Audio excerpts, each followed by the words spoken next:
เอาขึ้นหลายเลยเป็นอะไรขั้นตอนหลักๆเลยคือขึ้นอย่างแน่หลักๆเลยจักพี่จัง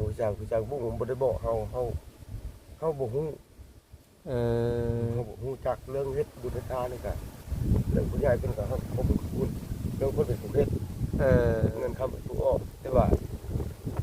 เรื่องเงินมูลทานคือบ่บอกเขาเด้บ่ได้บ่ได้มีเขาบ่จักเขาอีเรื่องบ่เห็นน่ะคือบ่ว่านำเฮาเป็นผัวเขาแล้วก็คือน้องไม้ก็เป็นลูกคือบ่บอกเขาคือบ่ถามเขาเด้อันนี้ก็เฮาก็ได้ยินชาวบ้านว่าได้ยินมาว่าอันเงินคำนี่ก็บ่ถึกว่าให้ทางอันเขาอันลุงแก้วเขาประพรมันโมเมนต์เอื้อยแม่นอกว่าเฮาก็ได้ยินคือกันโมเมนต์แต่เจ้ามันเขาก็ได้ยินมาคือกันอันนี้นั่นผู้รักผู้ใหญ่เพิ่นมอบหมายให้เรานี่เป็นคนจัดการในเรื่องนี้เป็นผู้ใหญ่เพิ่นบอกเองเด้โอ้ยเนาะบุญนี่บ่ได้แม่นว่าเฮาสั่งอีกผู้ใหญ่เพิ่นเป็นคนบอกเพิ่นพาเฮ็ดพาสร้างนี่ก็นกมือเอาน้ำเพิ่นนะวันนี้ชาวบ้านผู้อยู่บ่ได้เห็นหน้าก็ต้มกีบนึงก็บ่ได้มาฮอบางคนน่ะเว้าใช่ดีเว้าแบบว่าเสียดสีใช่นะแบบว่าเขาบ่แม่นเอื้อยแม่นน้องสู่คือให้เขารับเงินทำหยัง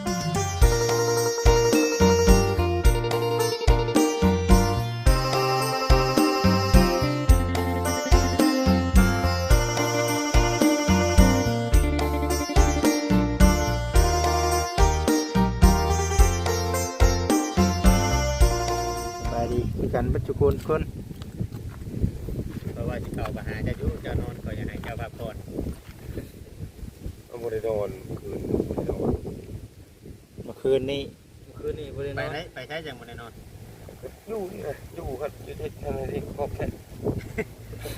เพื่อนเลย เขาเจ้านอนเบิดแล้วเมื่อคืนนี้มันวิทย์ได้หรอวะแล้วก็เข้าภูเข้าบ้านใหญ่บ่บ้านใหญ่บุญบ่ได้บุญแล้วไปหาเที่ยวบ่มาส่งเจ้าพวกมันบ่ใครจ้ะออกนั้นคนบ้านใหญ่น่ะคนบ้านใหญ่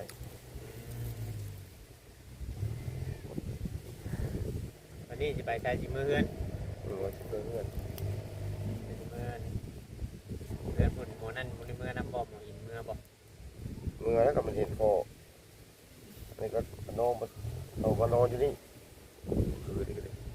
ไปก็ต้องกลับต้องคืนบ่ต้องเอามันไปน้ำเล็กน้อยเจ้าพามย่างไปหันไปนี่มันอยู่นอนได้เล็กน้อยแต่มันมาอยู่น้ำเบื่อพี่คืนเนาะมันยังงออยู่ย่างไปหันไปนี่อยู่นอนได้ฟาร์มดอกพอวันใหญ่กันย่างเขาคืนนี่กันคือว่ามีคนมาหับบอกเขามีคนมาหับบอกเขามาส่งเจ้านี่ก็ได้ไปน้ำกันบอกสิได้อุกใจบ่เบิ่งสิได้สิตาคือนั่นแท้แล้วแต่ว่ายังบ่คักปานใดเลยบ่คักนั่นได้ในส่วนใดยังบ่คักอุกใจเฮาเป็นยังไงบ่ม่วนในจิตในใจยังบ่ม่วนเอ้าแล้วเป็นที่ว่าบ่ม่วนอยู่เนาะช่วงสีสว่างในใจเนาะแบบโล่งช่วงสีโล่งแท้โล่งใจเนาะหรือว่าเป็นอันนี้ย้อนเหตุผลนี้บ่จึงว่าขออนุญาตนำจึงกินเหล้ากินเบียร์ย้อนอุกใจเรื่องนี้บ่เอาขึ้นหลายเลยเป็นอะไรขั้นตอนหลักๆเลยคือขึ้นอย่างแน่หลักๆเลยจักพี่จังพวกผมบ่ได้บอกเฮาบ่ฮู้เฮาบ่ฮู้จักเรื่องเฮ็ดบุญทานนี่ก็เรื่องผู้ใหญ่เพิ่นก็เฮาบ่ฮู้เรื่องคนเป็นผู้เฮ็ดเงินคำผู้ออกแต่ว่าเรื่องเงินมูลทานคือบ่บอกเขาเด้บ่ได้บ่ได้มีเขาบ่จักเขาอีเรื่องบ่เห็นน่ะคือบ่ว่านำเฮาเป็นผัวเขาแล้วก็คือน้องไม้ก็เป็นลูกคือบ่บอกเขาคือบ่ถามเขาเด้เรื่องเงินเรื่องคำตัวนั้นตัวนี้ได้ตัวนั้นตัวนี้คือบ่ว่านำเฮาเด้กี้นึงเขาก็คันว่านำเฮาก็เราจุกกันน้ำโถเขาก็เขาดีใจนะแต่มันบ่พออ่ะเขาคือน้อยใจน้อยเขาบ่เห็นเจ้าอยากได้เงินคนมามูมาทานเขาอยากรู้จักเป็นเขาอยากได้เขาอยากรู้จักมันได้เท่าไหร่เขาอยากรู้จักเป็นเท่าเป็นดีเขาอยากรู้แต่ว่าเงินอยู่ใช้สิเนี่ยจักเขาหลังจากเลิกบุญเลิกศีลเลยกับบ่ฮู้เลยเขาบ่จักจะถามเขาเนี่ยเขาอยากเสียอีกได้ เขายังบ่อยากได้บุญนี่ ได้ส่วนของเจ้าเนาะมันบ่ยากหรอก เรื่องของเขา เรื่องเฮ็ดบุญนี่มันเฮ็ดบ่ได้จักเทื่อ หมดแล้ว เพราะว่าการทำบุญเด้แบบคือบ้านเฮาแน่เนาะ มันบ่มีแบบว่าพอดอกเนาะกินยังไงก็ได้อีก แม่นอยู่ ทำไรก็ได้ร้องนะ เอาอยากเฮ็ดยามใดก็ได้ ขอโทษขออภัยทำสอบซีเจ้าเลยก็ ทุกคน อันนี้ก็คือพ่อออกมากับแบบนี้แหละ ในความคิดเนาะ ผมคิดของเขา เออ เขาอยากหูจักเรื่องเงินเรื่องคำกีบเรื่องเขาก็อยากหูจักนะ อืม หูจักอยู่มีแต่ว่านี่หยังมันเป็นนี่หยังนี่หยัง แต่ว่าตอนคนมามุมาทานพอไปอยู่ไสแห่นอยากจัก เขาก็ไปหันไปนี่นี่เขาก็แค่นี้แล้ว โอ้ ดึงมาประตูบ่จักลูกน้อยว่านั่นไปใช้ไปแล้ว ยันว่าสรอกยันว่าบ่ได้อยู่แบบไปใช้ไปอยู่นี่เลยอยู่เงินนี่เลย ใช้ชีวิตจังไดพี่น้อง FC เนาะนี่คือ เรื่องเงินมุงเงินทานนี่ก็เขาอยากรู้ แต่ผู้รักผู้ใหญ่เพิ่นช่วยๆนี่นมมือสาธุเอา เขาสาธุอันนี้เพิ่นเป็นผู้เฮ็ดเป็นผู้หยังเป็นหนึ่งมาเพิ่นเป็นผู้สร้างของบุญเป็นของบุญมานี่ก็นี่เลยก็บ่เวียงเลยก็บุญเนาะบุญเป็นทานเลยก็เป็นต้นแก่นหยังก็ มีแต่นบมือเอาแน่บ่ให้เสียมุกเสียใจได้เพิ่นพาเฮ็ดพาสร้างอย่างนี้แล้วกันเนาะ เรื่องตัวนี้ต่างหาก บ่เกี่ยวกันกับเพิ่นเลยเนาะบ่เกี่ยวเนาะ อันนี้ตัวนี้เพิ่นเป็นของบุญต่างหากนี่ บัดนี้มาน้อยค่อยใจนำลูกนำเต้าน ำลูกนำเต้าเรื่องว่าเรื่องเขาอันนี้นะเขาผู้ประทานเขาบูจักนำ ชาวบ้าน มีชาวบ้าน เจ้าบ่ต้องพังคำมันชาวบ้านทางไกลเว้าบ่หมายนี่ข่อยสิขอบอกว่าเขาบ่ได้เล่นเต้นเล่นมันหยังนำเฮาหั่นนะ หนึ่งมาบัดงามไล่จังเอิ้นว่าเฮาเป็นพี่เป็นน้องนี่มันก็บ่ดีคือกันเด้ในส่วนนี้ยามบัดเฮาแล่นหันแดนนี่เอาไปเอาหันเอานี่แน่เฮาสิใช้เพิ่นนี่บ่ได้อีกเพิ่งพาอาศัยบ่ได้นับตั้งแต่เก็บเป็นอุ่นอยากยืมรถยืมร่างนี่ก็ยากอีกหั่นน่ะนั่นคืออันแบบเดียวกับเฮาแบบนี้แหละนี่ทำบ่ได้บ่จิตนี่ก็สิยากอีกแล่นหันแดนนี่ชื่อเครื่องชื่อของชื่อเอารถเอาร่างเราเกสิทางอื่นก็บ่ได้เนาะ แม่นอันนี้ก็เฮาก็ได้ยินชาวบ้านว่าได้ยินมาว่าอันเงินคำนี่ก็บ่ถึกว่าให้ทางอันเขาอันลุงแก้วเขาประพรมันโมเมนต์เอื้อยแม่นนอกว่าเฮาก็ได้ยินคือกันโมเมนต์แต่เจ้าอันเขาก็ได้ยินมาคือกันอันนี้นั่นผู้รักผู้ใหญ่เพิ่นมอบหมายให้เรานี่เป็นคนจัดการในเรื่องนี้ เป็นผู้ใหญ่เพิ่นบอกเองเด้โอ้ยเนาะ บุญนี่บ่ได้แม่นว่าเฮาสั่งอีกผู้ใหญ่เพิ่นเป็นคนบอก มื้อ เพิ่น บ่ พาเฮ็ดพาสร้างนี่ก็นบมือเอา แม่ น้ำเพิ่นนะบัดนี้ชาวบ้านผู้อยู่บ่ได้เห็นหน้าก็ต้มกีบหนึงก็บ่ได้มาห่อบางคนน่ะ อืม เว้า เว้าใช่ดี เว้าแบบว่า เสียดสีใช่นะ แบบว่าเขาบ่แม่นเอื้อยแม่นน้องสู่คือให้เขารับเงินรับหยังหั่นนะ มันนั่นได้ มัน เนาะ มันบ่ตึกกันนั่นแบบนั้นเพราะว่าบางเทื่อบางทีนี่เฮาก็เบิ่งอยู่ผู้เฮาเฮ็ดนี่คือผู้เวียงนี่เป็นเลนในนั้นในนี่เฮาก็เบิ่งอยู่ผู้ใหญ่เพิ่นก็คำว่าสิเอาเงินมาโปะให้น้องไม้โดดให้เฮ็ดนี่เพิ่นก็บ่เฮ็ดอีก จากที่เบิ่งน้องเพิ่นก็ยังเฮ็ดบ่เป็นเด้นี่เฮ็ดหันเฮ็ดนี่นี่ แม่นยังเฮ็ดบ่เป็น คือว่านะก็ ตอนเพิ่นมอบหมายเฮาเฮ็ดนี่ก็เพิ่นก็ถามอีกคำว่าจะเอาเงินมาให้น้องไม้เด้อไปเฮ็ดโดดนี่เพิ่นย่านมันบ่ได้เอาบ่หยังเนี่ยเพิ่นย่านบ่ไปบ่มาเนี่ยเพิ่นบ่ให้เฮ็ดคำบ่เวียงรับเฮ็ดหรือว่ารับเฮ็ดคือข้อเสนอของเพิ่นมานี่เพิ่นจังให้เฮ็ดเด้งานบุญจังเกิดขึ้นนะ แต่ว่าในคุ้มขึ้นนี่บ่ได้มีผู้ใดมาเว้าใช่พ่อหรือว่าพ่อคิดเอง คิดเอง ใช่หรอก โอ้คือเอง แบบว่าหมู่บ่ถามเฮานะ ยันว่าเจ้าเมา อืม คือว่าเห็นอยู่ในช่องของทีมงานคือว่าเมาบ่ได้เมาบ่ สงสัย เห็นเขาเบาอุรุงอุริเนาะตอนใด หันฉันแล้วตอนคนไทยบ่จักหันเมาแล้วหัน เมาใส่เฮาบ่ได้เมา บ่ได้เมาบ่จื้ออยู่บ่เบาดีมาไทยน่ะเบาดีมามื้อนั้นจื้ออยู่บ่ อืม ฉันแล้วบ่อยู่ก็ FC ก็เห็นอยู่ในคลิปอยู่ก็สิว่านี่จักสิว่าจังได๋ ออกอยู่เฮาอยากออกบ่บอสเฮาจะถามหาบ่บอสอยู่ เฮ้ยเนาะ มาบ่เรื่องใด มีเฮาอยากขอบ่บอส อย่าไปให้เราเด้เนาะ หายจังว่าบ่ทำบ่ได้หายเราดอก หายเรา ยันว่าเนาะแล้วก็ถ่ายตามเราเห็นนั่นแหละเนาะก็สิว่านี่ก็ได้ก็มีแต่ว่าบ่สิเว้าจังไดก็บ่จิตเองก็บ่ตักเนาะคำเว้านั่นก็ได้ทางที่จริงก็มันแล้วก็แล้วไปเนาะมันแล้วก็แล้วไป ตามเป็นที่เพิ่นแนะนำมาเลยเพิ่นเห็นเจ้าเข้ามาขอโทษขอหยังบางคนเพิ่นก็ยังย่องได้พอน้องไม้เจ้ามัน เพิ่นบ่ยอมก็ย่าเอามันคนแบบนี้เจ้า FC ก็ FC เจ้าหรือว่า FC ทุกคนเนาะก็ขอโทษบ่ภัยน้ำนั่นล่ะย่อมือเด้อเฮ็ดบุญเฮ็ดทานนำแล้วก็ทั้งพ่อและแม่ทั้งอยู่สหรัฐหรือว่าอเมริกาหรือว่าในประเทศหรือต่างประเทศอยู่ไทยหรือว่าอยู่ลาวหรือว่าอยู่ประเทศนอกอยู่ใส่กระดาษอันนี้ก็เฮ็ดบุญเฮ็ดทานนำพ่อดอกไม้แล้วก็เฮ็ดเด็กเมียอันนี้ก็ลูกค้าขอสาธุสถานแหละบ่ได้เขียนบ่ได้ให้บ่ได้เว้าบ่ได้ว่าหยังเพิ่นดอกเนาะ บ่ได้ว่าเพิ่นนี่ก็ให้เพิ่นได้บุญได้ทานแหละ จริงแต่ว่าเพิ่นน้อยค่อยใจในเรื่องตัวนี้พี่น้องเอ้ย นี่เฮาคือผู้เดียวเฮาคือผู้เดียวตั้งห้า ก็จังว่าคิดหลายว่าซั่นติคิดจังได๋ว่าซั่น คือเขาเว้าแหละเขาเว้าบ่ได้ว่าหลายยันหมู่หาย สิว่าจังไดเนาะแต่บ่จิตเองก็คือเว้านั่นเด้อสิเว้าจะว่าจังไดอ้าวขนาดมาหมู่มื้อนั้นบ่จิตเองก็ยังให้ทั้งอันเมียช่างแก้วก็ย้อนว่าเพิ่นตินเพิ่นเล่นว่าซั่น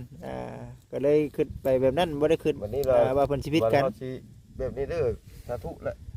วันนี้ตั้งแต่นี้เป็นต้นไปนับตั้งแต่มื้อนี้นี่ก็ผู้ค้าเองก็แหละก็พ่อแม่สิไปไทยได้บาดสิไปไทยเด้อ อ้าว เจ้า หาเก็บหมากไม้ จะไปกับไผ ไปกับลูกนะ กับไผกับลูก ครับเลย น้องนี่เขามีที่แหละไปน้ำกันแหละ เขาสิไปบ่ เจ้าบอก ไป มีแต่น้องไม้กับลูกอยู่ เงิ เพิ่ น น อยู่เงินก็ยากเขาเงินไปพี่วุ่นวายกันมา เพิ่นก็เพิ่นเนาะ เขาเงินอยู่เงินเฮา เขา เขา ไป ไป หา หา เงิ เงิ น น พวกนั้นน่ะเขาสิไปน้ำเจ้าอยู่ ไปเขาไปหากินเขาไปหากินได้ไม่เขาไปลักได้เขาไปหาเงินหาข้าว ไปหาเงินหาค่ำ มันก็ดีเนาะไป โอ้ เฮ็ดเวียกเฮ็ดงานว่ามัน ไป นั่นก็ สุดแต่ว่าดี ส่วนลูกไป ตั้งใจได้ เขา พอ ที่ ล นี่ ง เขา มา ยัง2,000 บาทปุ๊บเป็น2,000เป๊ะ2,900เลยเกือบ 3,000เลย แม่ง ที่ไปสุดก่อนก็ดีเด้ เออ มันยืมเงินเขาเด้ยืมเงินเขามันไปเก็บมะขามกี่นี่ วันเท่าไรเดือนเท่าไร วันที่ไปวันนี้ก็ยืมเงินเขาอีก บอกเขาสิมีเดี๋ยวเงินเขามีเขามีแล้วเขามาเขามีแหละเขาบ่ยืมอีก แค่นี้ค่ะมี โอ้ ใช่ มี เนาะ อยู่เงินนะ อืม ใช้เงินให้น้องตีนี่ไปที่นี่ไปหมู่มาหมู่ไปเฮ็ดงานหมู่มาได้7-8,000มันบ่มีเงิน มันบ่มีผู้เก็บให้เนาะคำพ่อไปนำคะแนนเงินออกมาได้ให้พ่อ มันชื่อครับชื่อนี่ผู้เดียวมันนั่นแหละ คือเป็นอย่างนั้น ชื่อเครื่อง เนาะ เครื่องถือมันเลยมันหมู่มาหมู่มีเงินมันบ่มีเงินได้อุ้มน้ำลูกกับปานนั้นยาดอกน้องหมายยาเขาคันเอาลูกเอาผัวก็อยากให้เอาคนจกคนดีแน่ว่าเวียกก็หาให้มันแน่ หาในบ่เวียง หาว่าเชียงหน้านะ ใกล้อยู่อ่ะ เขาน้องหมายถ้าสิเอาอยู่บ่เชียงนาน่ะเฮ็ดหยังก็บ่เป็นนี่น่ะหาเงินก็ยังบ่รอดนี่น่ะ โยมันมีแต่คนมีเมียบ่ได้ทางนี้เนาะ อันนี้ท่านที่มี ยังเลยนี่ เอาบ่ดีว่า เป็นลูกเคยค่อย ว้า ปากบ่เป็นบ่ล่ะ เนาะ ถามลูกสาว เอาไทยนาเป็นจะบ่คำละไทยเป็นบ่ ถ้าไปไทยเป็นอยู่บ่ประธาน ไปทางไทยแล้ว ถ้าเป็นไทยเป็นอยู่เนาะ หาเงินนี่ยังบ่ได้นะว่าเชียงนา ยังบ่ได้ โอ้ก็บ่ได้ขนาดนี้จะให้เอาอยู่ห้องมุนมัดเอ้าขี้คาดน้ำลายดำล่ะ เอามันถึงเวลามันก็สิ จัง มี หน่อ ดอก ยสมมุติว่าอันนี้เนาะเฮาก็ว่ายกตัวอย่างขึ้นมา สมมุติว่า สมมุติว่าเฮาหาให้รถดึกว่ามันถึกเป็นคนบ่ดีได้ไผสิช่องเห็นใจคนเนาะ หนึ่งนี่ บ่เวียงอีกแล้วสิ เวียงค่อยมัดคนแบบนี้ ทุกขยะ ทุกยา ถ้าเรียมดุ ดูแบบไหน ดุมันขยันเฮ็ดเวียกเราว่าคนแบบนี้ได้ถ้าเรียมหนึ่งมานี่บ่ให้กินยาบ้ามักแบบนี้ ไม่กินเหล้าได้ เรื่องเสพติดดิกินแล้วกินเล็กน้อยเรื่องเสพติดเขาบ่ให้ใกล้ยาบ้าเขาบ่มักเด็ดขาดเขาบ่เคยแต่สาธุเลยเขา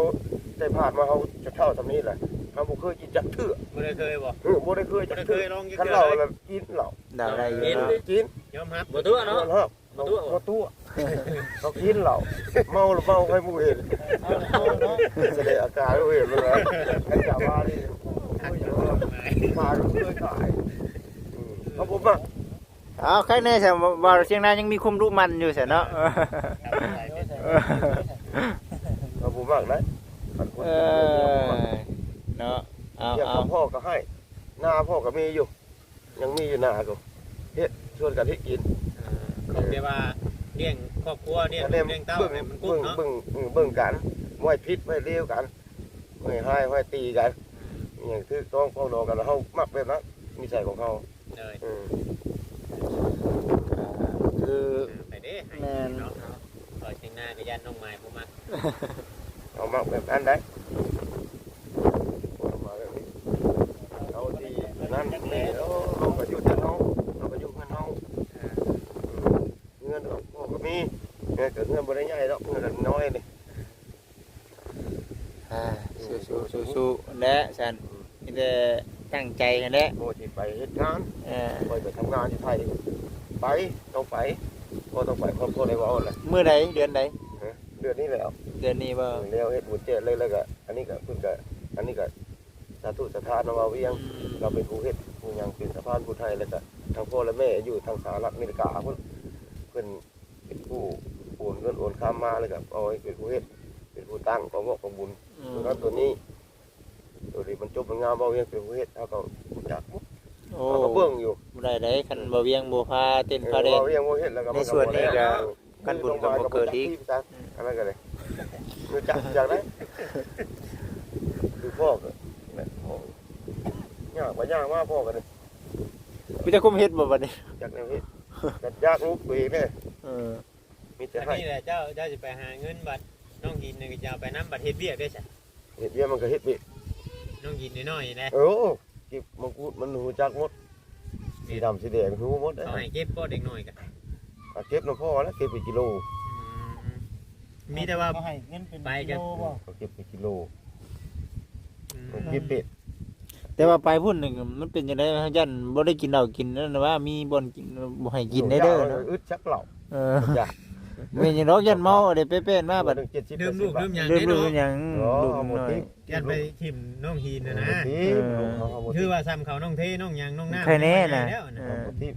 ลูกเขาสิที่ลูก น้องเพิ่น ได้บัตรกินเหล้า อยู่น้ำน้องไม้บ่ได้บ่อันนี้ผู้น้อย มันอยู่มันร้องว่าขนาดเข้ายังกินเลย เออ มันร้องเข้าอีมาบุเซ่เนาะบุเซ่ก็เข้าเนาะมันร้องกินแล้วเข้าบ่ได้มันร้องเข้าอีมาบุเซ่ พ่อเนาะ ติดพอ เข้าเฮาแซ่เนาะ บัดนี้สิไปพากันไปหาเงินบัดนี้ไปเบัดซีบัดนี้เนาะ เขาสิ สี่ เอา ค ไป นเนาะ จุงไว้หมดอีมาก็ยาวันอยู่เงินมัน เจ้าคุยกับเขาดอกบ่เขาน้องน้ำเขาน้องเทนะ โอ้ยค่อยว่าบาทเดียวมันก็เรียบร้อยเลยลูกค่อยฮะค่อยว่าคำเนี่ยค่อยเรียบร้อยเลยบัตรก็มีหมดล่ะปี2018หมดอายุมัน ยัง เจ้า ได้ ก็ ไป มี หลาย ได้ ปี เนาะ อยู่ เจ้าเนาะ ยังได้ไปหลายปีอยู่ใช่ ชวนกับประเทศบ่ได้เฮิงเนาะ3 เดือน 4 เดือนก็มาแล้วได้เงินชวนไปอยู่เฮ็ดสังอยู่เฮ็ดแท้ๆทำต่างบ้านนะอยู่ ใครอยู่ได้คำว่าขึ้นได้นี่ได้ได้เนาะตั้งใจแน่คันว่าจะคิดหาเงินก็ได้ทั้งโอ้ ได้อย่างนึงก็ได้รถสอบรถไถเพราะได้มาเฮ็ดไห้เฮ็ดนาเนาะ ก็ให้ลูกเคยครับให้ห นี่ น้า ก็คันลูกเคยก็คันเอาคันลูกเคยก็คันน้องหมากันเอาพวกคันลูกเคยมีรถไถก็ลูกเคยมีรถไถก็เฮ็ดบ่ได้ติบ่เท่าบ่ได้ติมีอยู่นามีว่าบ่มีอยู่ อยู่พี่น้อง ไป เอ้ย ตัวไปเบิ่งก็ได้ เดินหน้าเจ้าอย่างนี้ให้เฮ็ดเอิ้นให้เขาเจ้า ปะ บ่ ปะไว้2-3 ปีละ3 ปีนี่จะ2 ปีละส่วนนึงท่านไปพอเดี๋ยวไปทำงานอยู่ไทยเพิ่นเด้กับแม่เพิ่นเด้ทำงานตะกี้มีรถไถขายเฮ็ดบัตรเฉพาะ4-5 คนบักน้ำบักพี่บักจางเฮ็ดหมดบักนี่ นี่มันสปอร์ตมัน นั่น ทุกค ผู้ น นี้ ได้ บ่ ติ ได้เฮ็ดน้องหมายบ่ได้เฮ็ดผู้ ราะว่ามันอยู่น้ำผัวมันเด้ โดย มันอยู่น้ำผัวมันบ่ได้เฮ็ดวัตถุโปรดบัตรมีหมดนะพี่น้อยอันนี้มีบัตร อืม ไปไทยไปบ่ได้คันบ่เฮ็ดบัตร ไปถืออยู่บ่ไปถือบอลอยู่บ่ หือ จะไปได้ถือบอลอยู่ โปรตตัว เคยไปบ่ จะมาดื่มเนาะบ่ได้ไปดนนะจะมาดื้อทาง อย่า ไป ขึ้น แหละ เอาไปบ่ถึกนะ รับตาไปยังได้บ่ โอ้บัตรมีบริยาตำรวจบริยานะ จะมาดื้อ ตำรวจไทยบริยาต้องมีบัตรเนาะ ไปกินกระโดดดิ ไปใช้บอนนั้นน้องเพมากินนี่บ่บางเจ้าสิไปเดี๋ยวนี้ บ่แล้วบางทีไปก็ตั้งห้านะ อืม มันไปพี่จังหวัดตัวนี้พี่เรื่องของมันจักไปทางไหนไปจักน้ำมัน บ่ได้อยู่กันบ่ใช่ไปนำ เอาบัดสิไปลงไปวันนี้บ่ได้อยู่ร่วมกันบ่ ลงไป บัด นะ จะลงใหม่นี่ เขาลงไปเขาก็อยู่พี่แล้ว บ่อยู่นำกัน ไปบ่ บ่ ได้ นำกันนะว่า กันแต่ว่า ไปไหนได้ บางทีไปที่นี่มันไปกินมะขาม เจ้าสิไปเฮ็ดหยังบัด อยู่มืดแนวเห็ด ไม่หยัง ต้องหาอยู่บ้านก่อนไหนจังลงไป แม่นต้องได้งานก่อน เนาะต้องได้งานก่อนไหนจังลงไป ก็ได้งานไปบุลุกพี่บ้าบ่ไปมีงานกว่า นั่นบ่เวียงเฮ้อพี่ว่าโอ้ยยัง เขาเป็นห่วงนี่แน่เนาะยันว่าลงไปพักนำผู้นี้แบบ หลายคน ลงไปหางานอยู่ทางหน้านะโย โอ้ย บ่มีเงินสิกินเขาบาง จะ ค ได้ น หาทางบ้านง่ายๆเนาะ ค่อยก็ มีงานไป เคยเป็นผีบ้ามาก่อนนั่นนั่งเถื่อค่อยไปเฮ็ดงานนั่งเถื่อบ่มีงานน่ะลงไปหาอยู่ มี ข้าง งาน ใน ที่ป่าพี่บ้าเลยต้องกินข้าวแล้วเขาดิสันผ้าเขาใส่ละผ้า เอายันว่าเอ้ยน้องเนาะ น้องใช้เรา มันมีบ่เอ้ยน้อง ท่านบ่มีงานอะไรสิบ่มีงานตกลงกันแล้วก็เขาจะไป แค่หาให้งานเจ้าสิใบนี่ ใช้กันแล้ว สิไปหาได้ถามก่อน หายังโทรศัพท์เขาแล้ว โทรศัพท์บ่ โทรถามแล้ว หาไปได้ลำบากจังโทรศัพท์ ถามเขาแล้วถามหมู่เขาแล้ว อืม คนนี้เคยไป เอ้ยเนาะเอามีแต่ว่าชีวิตครอบครัวของไผลาวพี่น้องเอ้ยแนวใดดีแนวใดอนาคักก็ลองโชคหาเบิ่งเนาะ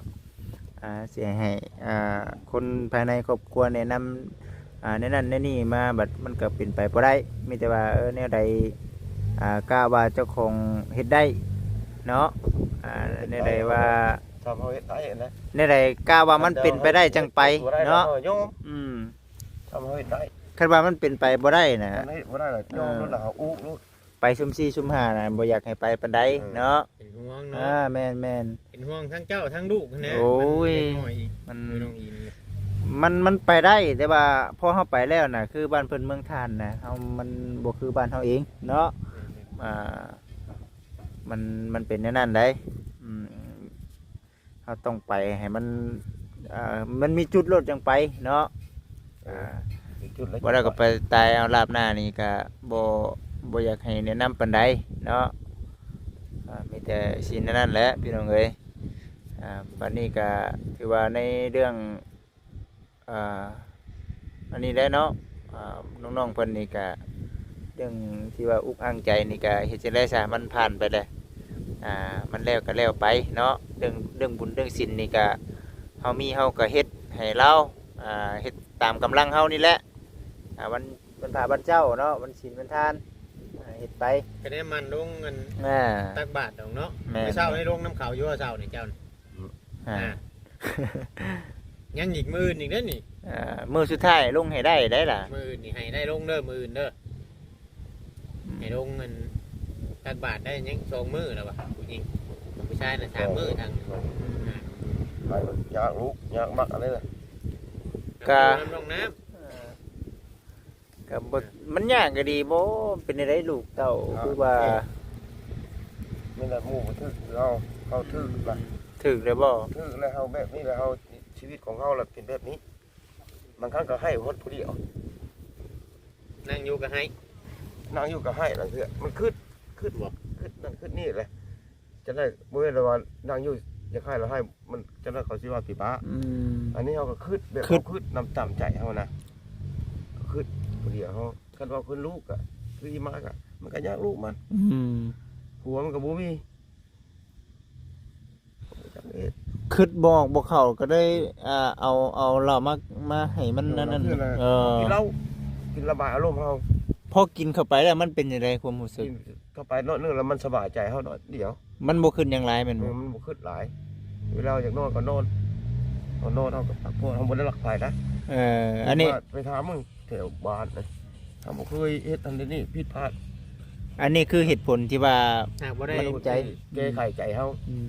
หากบ่ได้มีเส้นมีหยังบ่น้ำดังของดังคะ ฮะ บ่ได้มีเส้นมีหยังบ่น้ำดังคายเส้นเดาเส้นหยั เรา ง เซ็น บ่มีนะไปถามมึงแต่ว่าเขาติดหนี้เขา โอ้เขาถามซื่อหรอกเขาถามว่า โอ้เจ้ายามเขาไปติดหนี้เขา ย่าน เข หวา ไปติดหนี้บอกอย่างเอ้ย เออ เขาไปติดหนี้ไผดอกก็ เลย ชื่อสดเลย อืม ก็อยากกินเดียวก็ซื้อเอา อืมอืม ก็ขายผ้าโดน1.5 1.5 อืม ก็ขายผ้าค่อยหมดเลยเดี๋ยวบัดนี้ เบิดได้ หมดละ เอ